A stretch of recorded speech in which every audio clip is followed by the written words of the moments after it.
The next one is from Rosemary, who says, I'm tired of hearing the Democrats talking about Russia all the time. When am I going to hear their new issue since November? And it goes on from there. So I think the interesting thing is that it was actually James Comey in Congress, Republicans and Democrats, talking today about Russia. So, you know, it was interesting because I think it was Joe Manchin who asked the question, why do you think this is such a big deal?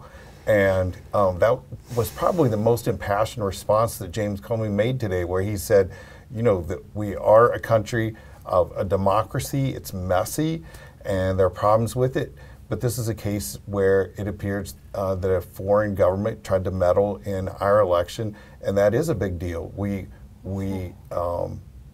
sometimes have our own problems, but the last thing we want is to have a foreign power helping to decide who the leader of our country is.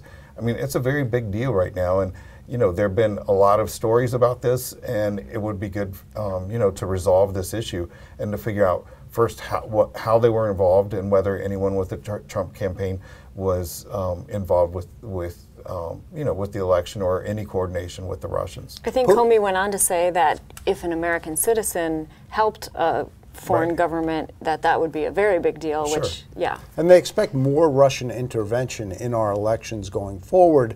And, you know, Comey made the case, Putin is not a Republican, Putin is not a Democrat, Putin is an opportunist.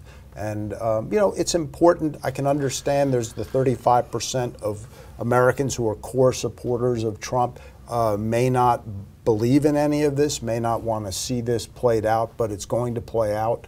And, you know, the chips will fall where they may. Well, you know, we found out this week that the Russians were involved not in any way with either of the presidential campaigns, but with a firm in Florida and then with local election officials across the country trying to have an impact on the election just days before the vote. So it's not trying just to hack Pasco County, Florida, of all places where I used to cover. Oh, did you?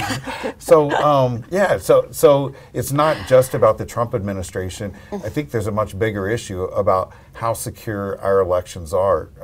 You know, both through individuals as well as through the technology. And this is going back now 16 years. I mean, we're essentially, you know, the movement about the integrity of the elections, a lot of it, large part, began in 2000 with the debacle in Florida and what happened there. And, you know, it still has not been solved. Just has not been solved. You know, the issue of election integrity has been a big thing with the Republicans over the years.